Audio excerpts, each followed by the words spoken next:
At the beginning of the film, we see a serial killer tormenting his victim. He sedates a man with an injection, then covers his head in plaster, leaving only his eyes and small openings for tubes to his mouth exposed. When the victim regains consciousness, the killer pours acid down his throat, watching as he writhes in agony and drowns in his own blood. The moment the man stops moving, the killer finishes him off with a hammer blow to the head. Meanwhile, a famous model gives interviews to various journalists, talking about her life, childhood fears, weaknesses, and desires. An unknown figure watches these recordings, carefully cutting snippets from newspapers and magazines. After studying his target for some time, the killer finally abducts the supermodel. She wakes up disoriented, lying on a bed in an unfamiliar room. Outside the window, she sees palm trees swaying in the breeze, but as she gets closer, she realizes the truth. It's not a window at all, but a projection from an old film reel. The moment she understands this, the recording shuts off. Panicked, she stumbles back from the wall and frantically searches for an exit. Calming herself down, she demands an explanation, but no response comes. Suddenly, she trashes the room, throwing objects and screaming for her release, insisting she's a famous model and that the police must already be looking for her. But then she hears the compartment open again. Running to it, a key labeled locker number 1. She unlocks it and finds her belongings inside. Horrified, she throws them into the open compartment. A deafening sound erupts from the walls. The killer is displeased. Trembling, she retrieves her belongings, and the noise stops. Sitting on the couch, she inspects her things and, out of frustration, tears one of them apart. Instantly, the terrifying sound returns. Panicking, she scrambles under the bed and finds a nail file. A little later, using the file, she unscrews the vent cover and crawls into the duct. As she cautiously moves through the tight space, suddenly, she hears a noise ahead, then the screech of metal and the spinning blade of a saw. She freezes, then slowly backs away, only to spot a camera watching her. Heart racing, she doesn't know what to do next. That's when, from above, gloved hands emerge from the darkness. Something sharp is injected into her neck. The model wakes up back in bed, dressed in clothes from the locker. The passage to the ventilation duct is now sealed with a sheet of metal. Meanwhile, an unknown figure watches her through countless cameras and monitors. Some time later, the model notices a sliver of light on the wall. Moving closer, she realizes it leads to another room.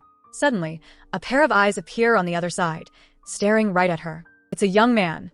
The partition between their rooms turns out to be glass, covered in black paint. He scratches a message onto it, asking who she is.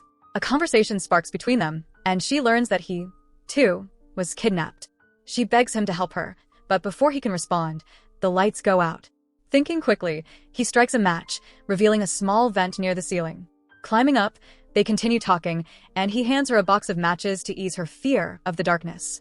She confesses that she already tried to escape once but failed. The maniac continues watching them on his monitors as they scrape away the paint covering the glass that separates their rooms. After some time, the two manage to clear a large section of the glass, finally seeing each other clearly. They introduce themselves and discuss their next move. The young man asks how she was taken, and she explains that someone drugged her drink at a party. In turn, he shares his own story, unaware that the maniac is listening to every word. The maniac enters the model's room. She freezes in fear, unsure of his intentions, but he simply walks around without touching her. Then the television flickers on, replaying one of her interviews. Moments later, a drawer snaps open. She rushes to it and finds a glass of sand, a card, and a box of matches. Reaching for the matches, she barely misses them. Suddenly, someone grabs her from behind, pressing a cloth soaked in chemicals over her nose. She struggles, inhales the fumes, and blacks out once again. Lying in bed, sand starts pouring down from above. Regaining her senses, she realizes she's trapped. The sand slowly fills the space, and there's no way out. Meanwhile, the kidnapper watches her every move on the cameras. Gary hears her screams and rushes to help. He manages to get into the space between the floors. In a last-ditch effort, he punches a hole through the ceiling and pulls her up. After calming her down, he urges her to follow him. There may still be a chance to escape. Quietly and carefully, they make their way toward the exit, but the maniac notices their movements. Realizing they've been spotted, the two close all doors behind them and run toward the garage. Inside, they find a car. After a few failed attempts, they finally manage to start it. They ram through the gates, only to crash into another room where a car is covered with a white cloth. The impact knocks Gary unconscious, and shortly after, gas starts pouring into the car from the vents, causing the girl to lose consciousness as well. The kidnapper returns them to their rooms and, once again, changes the model's clothes. When the girl wakes up, She notices she's wearing new clothes. She approaches the glass and sees Gary, telling him they'll never escape. He reassures her, convincing her there's always a way out. At that moment, the kidnapper locks all the doors between them. A compartment opens in the wall. The girl approaches and finds a key, which she uses to open a locker. Inside is an evening gown. Resigned, she changes into it. As soon as she does, the doors open. She rushes into Gary's arms, but on the TV, a video of a girl being tortured starts playing. Gary begs her not to look, but she can't tear her eyes away. Out of frustration, Gary grabs a pipe and smashes the cameras embedded in the walls. However, the kidnapper doesn't like this and turns off the lights in the rooms, heading toward them with a weapon. In the complete darkness, the girl hears the sounds of a struggle, a gunshot, and the sound of a body being dragged away. Throughout it all, she pleads for Gary's life. A few minutes later, the TV turns back on, and she sees Gary bound with a gun pressed to his throat.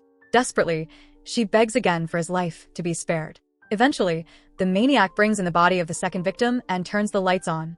Lying in bed with the girl, Gary tells her how attractive she is.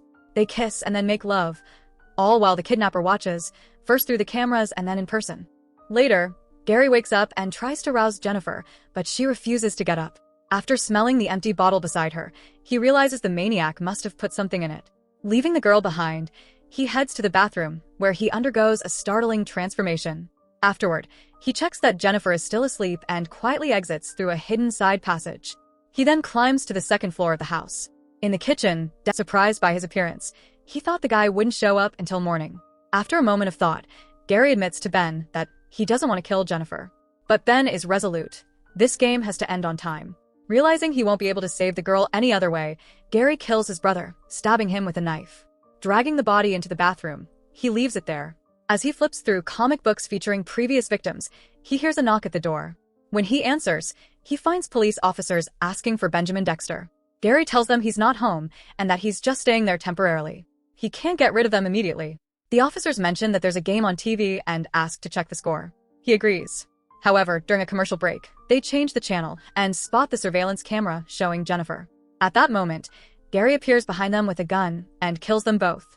After waking her up, he tells her he killed their kidnapper and that they can now escape.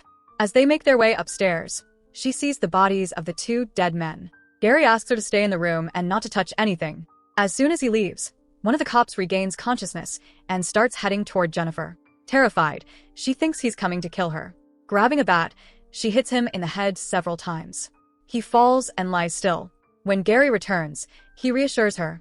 He suggests they leave and forget everything that happened here. She can just say she wasn't kidnapped, that she met a cool guy and had fun with him. Horrified by everything, she agrees. He promises it will only take him 20 minutes to destroy any evidence and asks her to wait. As she looks around, she suddenly notices comic books with the names of different girls. Opening them, she is horrified to realize that Gary is also a criminal and had been working with the other man all along. At that moment, she spots Ben, still alive despite his stab wound. He attacks her and tries to strangle her. However, she manages to finish him off with the same knife. Panicking, she searches for an escape, but all the doors and windows are locked, and the glass is shatterproof. Just then, Gary returns. He hands her a chemical to wash away the blood and asks her to help clean up. She agrees, but seizes the opportunity, spraying the chemical in his eyes before running away. She rushes to the basement, trying to find another exit. Gary chases her, realizing she knows everything now. Hiding behind one of the walls, Jennifer spots a gun on the floor and decides to trap him. Using the lights to deceive him, she shoots Gary several times. Before he dies, he tells her that she managed to escape her prison, unlike him. Shooting out all the locks on the doors, Jennifer steps outside and walks away from the house. Do you think Jennifer had any chance of resisting Gary's charm, or was he manipulating her in such a subtle way that she couldn't escape? So that's it. Hope you enjoy the story. Subscribe and press the bell icon for more videos.